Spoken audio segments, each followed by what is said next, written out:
ख्वाजा मोहम्मद आसिफ साहब,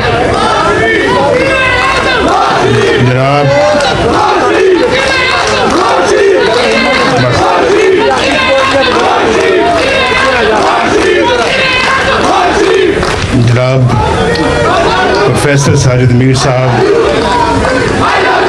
मुअज़्ज़िज़ साथियों, दोस्तों, हमारे कायदीन कराम और बहुत ही प्यारे कारकुनों, अस्सलाम वालेकुम।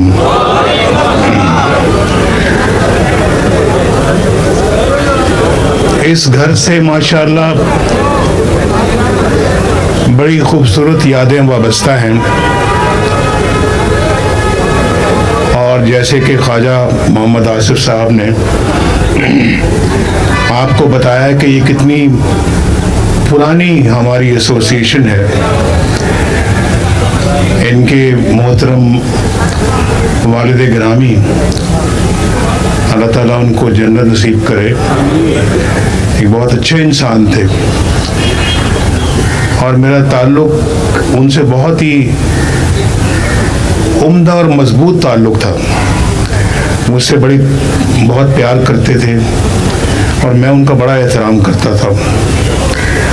ख्वाजा साहब से मेरा ताल्लुक़ कॉलेज के ज़माने से है और वो ताल्लुक़ अल्लाह ताला के फजल करम से किसी ठेस के बगैर आज तक अल्हम्दुलिल्लाह चल रहा है। और ख्वाजा साहब ने भी मेरे साथ निभाई और अल्हम्दुलिल्लाह मैंने भी ख्वाजा साहब की निभाई। अपनी कौम के साथ भी निभा रहा हूँ और बहुत मुश्किल वक्त देखे, इक़्तिदार भी देखा और इख्तलाफ भी देखा।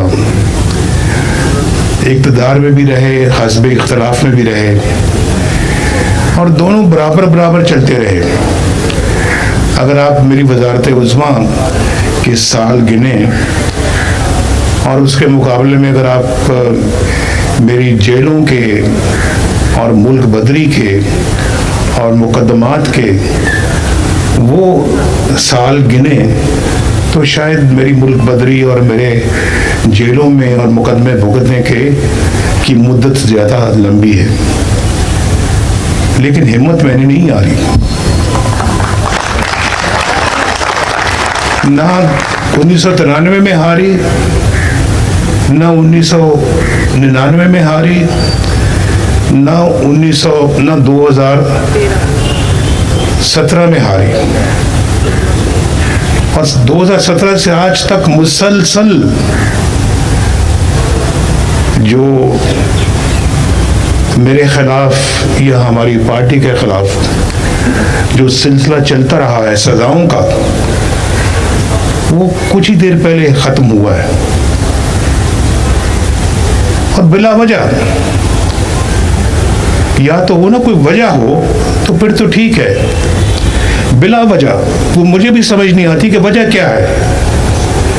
1993 में वजह क्या थी? इसलिए कि हम इस्लामाबाद से लाहौर मोटरवे बना रहे थे, इसलिए कि पाकिस्तान इक़्तिसादी तरक्की कर रहा था, इसलिए कि लोगों को रोज़गार मिल रहा था, इसलिए कि पाकिस्तान में येलो कैब लोगों को मिल रही थी, इसलिए कि पाकिस्तान के अंदर गुर्बत ख़त्म हो रही थी, इसलिए हमने बनाया था 1947 में ये मुल्क। ज़रा सोचने वाली बातें हैं सारी। इसलिए कुर्बानियाँ दी थी हमने कि आज मुल्क का ये हशर देखेंगे हम। क्या क्या को छोड़े, 1997 को छोड़ें, 1999 को छोड़ें जब पाकिस्तान एटमी कुव्वत बना था, छोड़ दें, चलें करीब आ जाएं, 2017 में आ जाएं आप। मुल्क कितना खुशहाल था, रुपया आपका मजबूत था। 104 रुपए पे रुपया हमने शुरू किया, 104 रुपए पे ख़त्म किया हमने। 1 पैसे का फ़र्क नहीं आया डॉलर के मुकाबले में। और पाकिस्तान में महंगाई नाम की कोई चीज़ नहीं थी। बोलो मैं ठीक कह रहा हूँ गलत कह रहा हूँ? आटे का रेट आपको पता है, रोटी 4 रुपए में मिलती है, आपको मालूम है। बाकी चीजें मैं बार बार नाम नहीं लेना चाहता, लेकिन हर चीज आपकी पहुंच में थी। और पाकिस्तान सी पैक पे तेजी के साथ सी पैक लग रहा था। लोड शेडिंग का खात्मा कर दिया हमने, दहशतगर्दी का खात्मा कर दिया हमने, और पाकिस्तान जो है वो तरक्की की रफ्तार तेज से तेज होती चली गई। हमारी स्टॉक एक्सचेंज दुनिया की बेहतरीन स्टॉक एक्सचेंज में शामिल हो गई, और यहाँ बेरोजगारी का रोज बरोज खात्मा होता चला जा रहा था। लोगों को रोटी मिल रही थी, इलाज मुआवजे की सहूलतें थी, गरीबों को कोई रोटी की परेशानी नहीं थी, बच्चे स्कूल जाते थे, उनकी उम्मीदें बढ़ती चली जा रही थी कि आइंदा हमारा मुस्तकबिल और रोशन होगा। यकायक क्या होता है किसी को बिल्कुल ऐसे जैसे कुल्हाड़ा चला दिया, अच्छा भला हंसता बसता मुल्क उजाड़ दिया। क्या जरूरत थी हमारे खिलाफ साजिश करने की, और क्या जरूरत थी उस वक्त के जजों को हमारे खिलाफ फैसला देने की कि नवाज शरीफ ने अपने बेटे से तनख्वाह नहीं ली, लिहाजा छुट्टी, जाओ घर।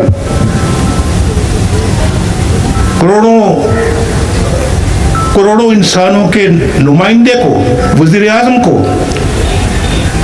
5 बंदों ने उठा के वो फेंका। ये ऐसा कहाँ होता है यार, दुनिया में कहाँ होता है ऐसे? फिर हम पूछते हैं हम क्यों पीछे रह गए हैं, हमारी क्या वजह है कि हम दुनिया के पस्तरीन ममालिक में हम शामिल हैं आज।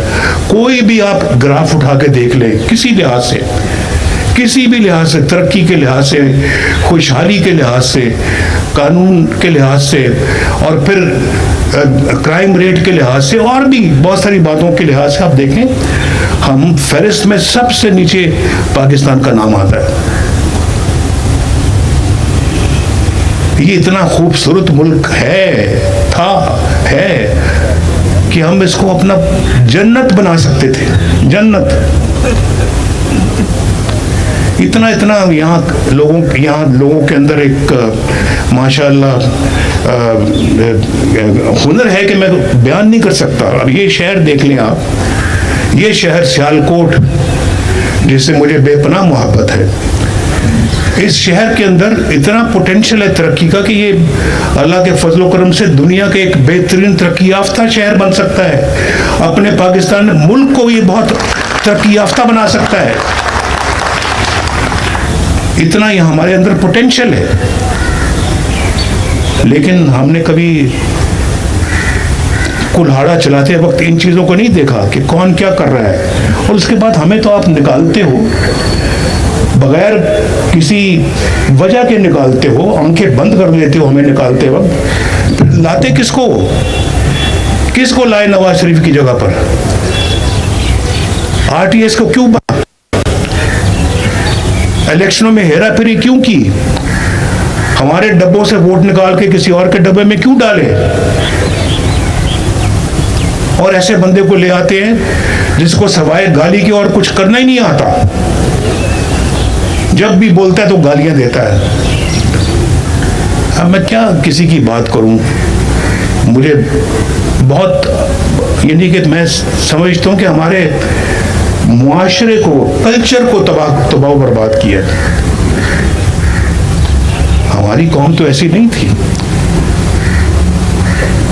बड़ी अच्छी कौम थी हमारी। आज उसकी इस्लाह की तरफ हम सारा वक्त ये सोचते रहते हैं कि हम अपनी कौम की इस्लाह कैसे करें हम। और जो मुल्क का हाल हो गया है, मुझ जैसा बंदा 10 दफ़ा सोचता है कि अपने मुल्क को किस तरह से दोबारा डगर पे लेके आए। हम बार बार गलतियां करने के जो है वो नहीं, ठीक है, बेहतर खामोशी इख्तियार करें। हम बार बार गलतियां करने के मुतहम्मल नहीं हो सकते। लेकिन अब सुन ले मेरी बात, मैं बहुत कुछ है, मेरा दिमाग भी उन बातों से भरा हुआ है, दिल भी भरा हुआ है। दिल जख्मी होने के साथ साथ जो है वो उसमें अफसोस भी इस बात का है कि हम क्या बनने जा रहे थे और क्या आज बन गए हैं। लेकिन मैं आपको ये बता रहा हूँ कि जो कुछ नुकसान हो गया है वो बहुत भारी नुकसान हो गया है, लेकिन उस नुकसान को रिपेयर करना ये भी आपकी और मेरी, हम सब की एक फर्ज और ड्यूटी है। इसको हर कीमत पे हमने पूरा करना है। अपने मुल्क को हम इस तरह के लोगों के हवाले नहीं कर सकते जो हमारे मुआशरे को बिगाड़ दें, हमारी कदरों को बिगाड़ दें, हमारे कल्चर को बर्बाद कर दें। बिल्कुल नहीं। हमारे साथ जो हुआ वो हुआ है, जुल्म हुआ है, हमने बर्दाश्त किया है, लेकिन कभी हमने पाकिस्तान के इंटरेस्ट के खिलाफ कभी कोई काम नहीं किया और ना कभी करेंगे।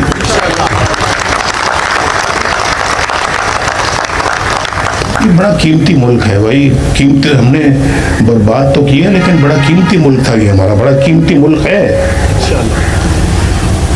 हम इसको समझें, इस बात को समझें। जो पिछले 70 साल में अपने इस मुल्क के साथ जो किया है, अल्लाह ना करे कोई भी अपने मुल्क, किसी भी मुल्क के साथ ऐसा करे। और हम खुद इसके जिम्मेदार हैं, खुद। ऐसे बंदों को लाने के भी हम खुद जिम्मेदार। वो आया नहीं था, वो लाया गया था। लाने वाले भी उतने ही जिम्मेदार हैं जितना वो खुद जिम्मेदार है।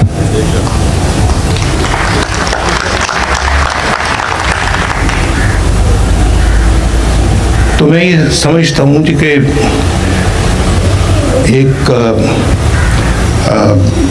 बड़े अरसे के बाद, कई सालों के बाद, जब ये मोटरवे भी शुरू भी नहीं हुई थी, उस वक्त से मैं आपसे मिला था आके, तो आज उसके बाद दूसरी दफ़ा मिला हूँ मैं।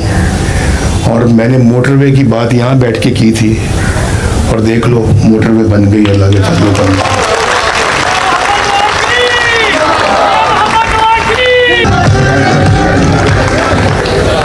बहुत खुशी होती है देख कर के सियालकोट में एक बहुत अच्छा हवाई अड्डा है, एयरलाइन भी माशाल्लाह बन गई है और अब इसको और भी अच्छा एयरपोर्ट बनना चाहिए। ये लाहौर, कराची, इस्लामाबाद के लेवल पे आना चाहिए इसको।